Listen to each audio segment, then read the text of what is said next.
But before we do that, there is a live event right now that I want to bring to you. That is that interaction between the flag bearer of the NPP, presidential candidate, Akufo, interacting with the Association of Ghana Industries, laying out his plan for the industrial sector, and they are trying to get to the bottom of how he plans to fund his ideas around industrialization. There's some of the nitty-gritties involved in the manifesto launched on Sunday. I want to bring you the live feed now. That interaction is currently ongoing at the AGI headquarters. To really suffer such levels of taxes. I think members would probably add a lot more. At this juncture, I would want to open the floor for discussion. We take, maybe we'll take three. Perhaps, Mr. President. Okay. Yeah. Before you get there are one or two things. I mean, on an occasion like this, you cannot present everything in the manifesto and everything. But there's an important prescription that we haven't laid out on the table, and that is our determination to bring into being some form of a consultative council between government and organizations, institutions, and people like you, who will be meeting on a regular basis to review the state of the economy and the nature of the problems confronting local enterprises.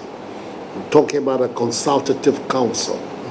We will get into the nitty-gritty of how it will be composed, but the import of it will be to establish some institutional framework that will allow government to have a structured dialogue with industry, with enterprise, so that, for instance, I mean, issues of the state of distressed companies, working out an intelligent fiscal structure for our country. We're talking about, you've heard some, the abolishing of taxes on raw materials, duties on raw materials, real estate activity, financial services, all those. But they're all within the framework of trying to find a way of reducing the incidence of taxation on enterprises and our businesses. Clearly, if the comprehensive review that we have in mind will need a strong input from you, so that we come out at the end of the day with an arrangement that will then be a real spur to Ghanaian enterprise and development. Absolutely. But the point that I wanted to put on the table is that institutional mechanism for our dialogue is a very important part of the wider economic landscape we want to bring into being in this country. And you have to know it, so that many of the issues that are being addressed here, you can find out from us in detail specific things, but I believe that once that council comes into being and we have this basis for a structured dialogue, we're in a much better place to deal with the specific issues that are being talked. Talk about the Exim Bank being private sector driven. It's a very important development. I mean, for instance, the marketing board systems that the Ivorians, for instance, are developing, which is allowing them to boost so much agricultural and agro-processing activity in Côte d'Ivoire. Côte d'Ivoire today is the leader in two important cash crops. They're now the world's leading cocoa producer, and they're also the world's leading producer of cash crops, of cashew nuts. They have a marketing system there, which is also very private sector centered. And it is producing results for them. So if we therefore want to take the concept into the manner in which the Exim Bank works here, it makes a lot of sense. But I'm saying that there is going to be an institutional mechanism within which we can have this discussion and really come to grips with the nitty-gritties and the details of things. And I just want to also to give the assurance. it's important that those of us who have the privilege, national leadership and government, understand that we cannot be the only ones who know what to do. Yes, we've taken the trouble to step into the political marketplace and we're elected. But there are people who are not interested in political office, but who can offer a great deal for the development of our nation. And God willing, I have the opportunity. That is the kind of government that I want to lead. One whereby we're looking for the input at policy level, not talking afterwards, but in the making of policy, the input from people who have an understanding of the issues that there are. You can't have an industrial policy which is made by civil servants and politicians and has no input from those who are actually on the ground trying to build industries in Ghana. It would be nonsense. It would be, with respect, foolish on the part of anybody. So I'm coming back to the mechanism. The consultative business forum that we want to establish is going to be a very important part of the economic landscape that we want to do. Absolutely. Thank you. Thank you very much. Okay, so on that assuring note, let's do it this way. We have 3 questions, then we get responses. All right. 3, then we can, please, go around. Let's, you mention your name, your company, and then please. Let's be very brief. Charles wants to say something. Oh, okay. Okay. It's quite laudable with the industrialization plan that we have. Somewhere along the line, I didn't hear much about employee welfare or workers' welfare. I think it's important that if we want to do this industrialization process, we should consider how best we can encourage, especially the youth, to save some kind of money through their retirement. Because I know that the snake that we have might not be around while they grow up.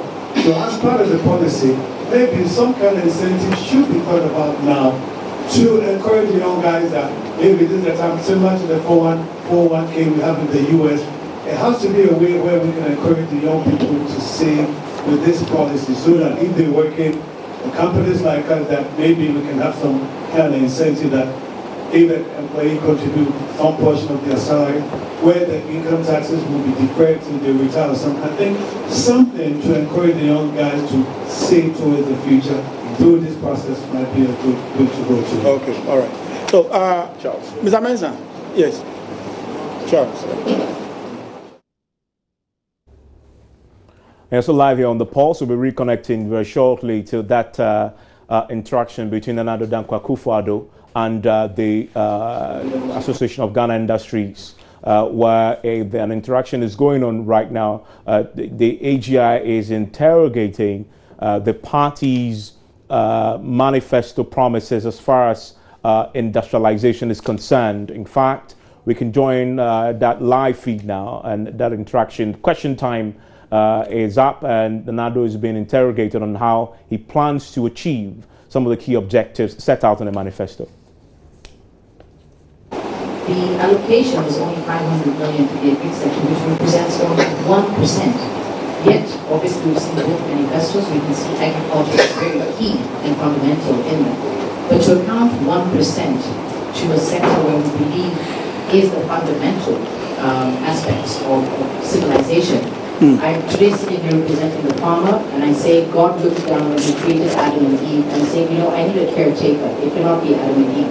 I need to create the farmer. Because the farmer is not about just growing palms and yam and potatoes. He's actually creating civilization from the time when the first man stood on this earth. So we need to understand and understand the aspects and the strength of that, which has clearly come out in your manifesto. So 1% is not something that we really can say we can work with. Most importantly, we're talking about rice import of $374 billion is what we imported on rice.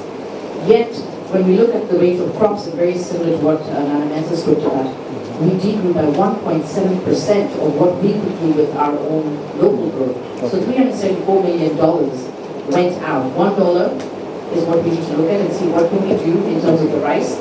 I see the focus areas we looked at is cashew, poultry, which are the key areas. Please, let's look at the tomato industry. It is really sad. We have 3 players in the country, all of them importing mixes where the farmer loses when there's a surplus. And when a country has a surplus, we need to utilize that completely. So please look at that. And most importantly, which I've not seen come out of the manifesto for me, being a marketer, is brand Ghana. It is very important that when we come to sit in forums like this, irrespective of being, pro or against, as a citizen of the country, we must have one thing that will make us common as Ghanaians. So brand Ghana is something we really need to work on. Thank you. Mr. President, I'm sure that both Alan and probably Akufo might want to, but I want to just say 1 or 2 things. First of all, Charles, the Ivorian currency is a very stable currency, largely because of the relationship between the CFA and the Bank of France. It has the support of the Bank of France, and they work. It's a fixed exchange rate between the CFA and the franc or the euro. And what it has done, because they're working essentially a monetary board system, is to anchor their currency in a very stable macroeconomic context. So the issue there is not really about whether the currency is strong or weak, but that it is stable and therefore allows enterprises, entrepreneurs, a predictable framework for doing business. I think that more than anything else has to be our concern. We have a currency that's up, it's down, it's going to depreciate very rapidly. Is how to find a way of insisting on its stability. Because that becomes the basis, therefore, by which people can make calculations down the road. Ivory Coast, with the 740 million exports, is doing so on the back of, I don't know what you can call it, a strong CFR, or a CFR that was devalued 20 years ago, but it was still a stable currency. And I think that discussion is what, for me, is really significant. China exported so much, or they were leading the whole world in terms of exports, because the yuan was very weak. Right? In Japan, anytime their currency is strong, they really make an effort to bring it. Well, I understand it, I understand. But I'm saying that at the end of the day, both the yuan and the yen and the currencies that have fueled rapid export development have also had the quality of stability. And I believe that is what, because today we're operating the budget. Today is 1%. It's therefore not surprising that we have seen the decline in agricultural productivity and output that we have seen in the last 3 or 4 years. The money simply is not there. Today, the Ministry of Agriculture cannot hire extension officers to be able to do work, because they have no money to pay them. So clearly, readjusting and looking at your whole budgetary exercise and making sure that the key areas have the necessary funding is absolutely critical. We're committing ourselves to working back towards the 4% figure from what it is today at the 1% as a very important and necessary condition for reviving agricultural food. I think that the comments that you've made about tomato and everything, these are all absolutely upfront, and as also is brand Ghana. And perhaps we Ghanaians don't take that sufficiently into account, how important in today's globalized economy that concept is. So we have to, but man, I don't know whether you have very quickly, let's see. I mean, on welfare package. Yes, welfare package. I think that's a very good point. And so, Sandy, I'll follow up with you, and then maybe you can provide some further clarification on how we can structure something along those lines. I think Nana has given his, by chance. You cannot run away from the fact that even for you to manage your currency to support an export development agenda is both the strength and then the stability. Both are important. You know. But I was going to also draw your attention to the fact that in almost all the matured economies, they work towards strong currencies. But the way, but you should not be surprised. I mean, we were talking about China. China was in dispute settlement in the WTO for artificially manipulating their currency. So this is not something that we should be quoting, you know, in terms of, but I'm just suggesting that if you look at the economic management paradigm for the matured economies, they are all working towards strong, stable currencies. But what they do to support their export agenda is to provide incentives and actually including subsidies. That's the whole thing about export. That it has to be a hand-holding, massive support for export development. So if you're not careful and you are talking now about artificially devaluing the currency, you'll probably you'll be getting value, but at the same time you end up also destabilizing the economy. So what the exporters need is extensive and intensive support from government, including subsidies, which is what everybody is doing to make sure that they push their exports. You know, but we can go, and I think with our Greek, I would even, Nana, as you're saying, the 4% is better than 1%, but we will be working towards the CADIP, even the Comprehensive African Agricultural Development Plan, which is like 6-7%. Yes, you know. So that, I think, agreed. See, right now what we're trying to do, we didn't talk about agriculture so much, but all these initiatives about district level interventions is really to lift up agriculture. Because the only way you can revolutionize agriculture is to industrialize agriculture. And if we can allow this one district, one factory initiative to work, most of them will be agro-processors.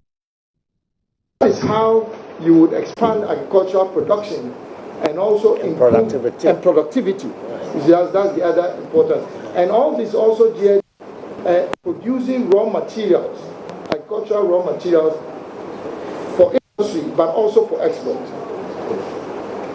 Okay, all right. I wanted to add the point about also our pension system. As you know, now we have a 3-tier pension system in Ghana, and it's been specifically created to be able to provide some kind of protection for employees, their welfare. All right. Can we take the next batch? Chonam, pass.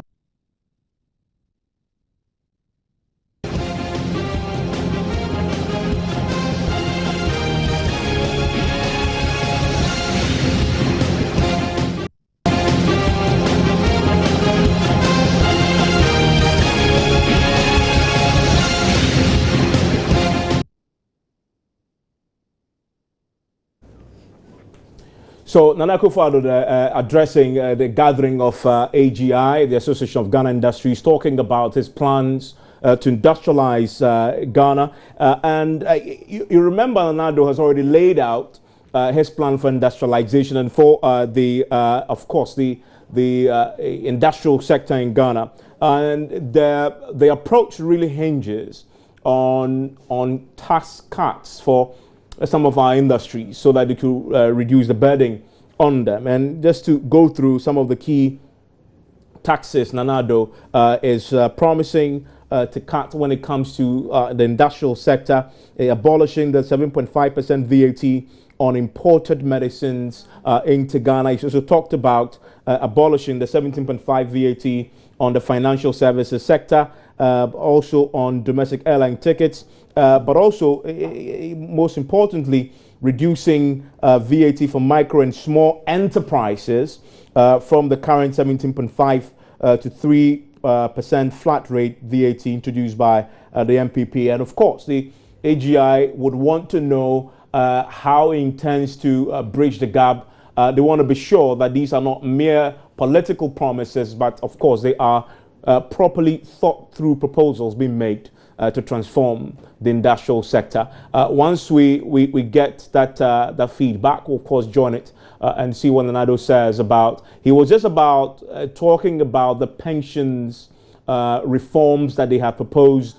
They will introduce when they come to power. They've promised that when they come to power, they'll be ensuring that they realign SNIT investments when it comes to pensions, but also pay up all outstanding pensions to people who, of course, work within our industries. And that's what he wanted to talk about just when we lost our feed. We'll try and reconnect once we can and bring the full details of that.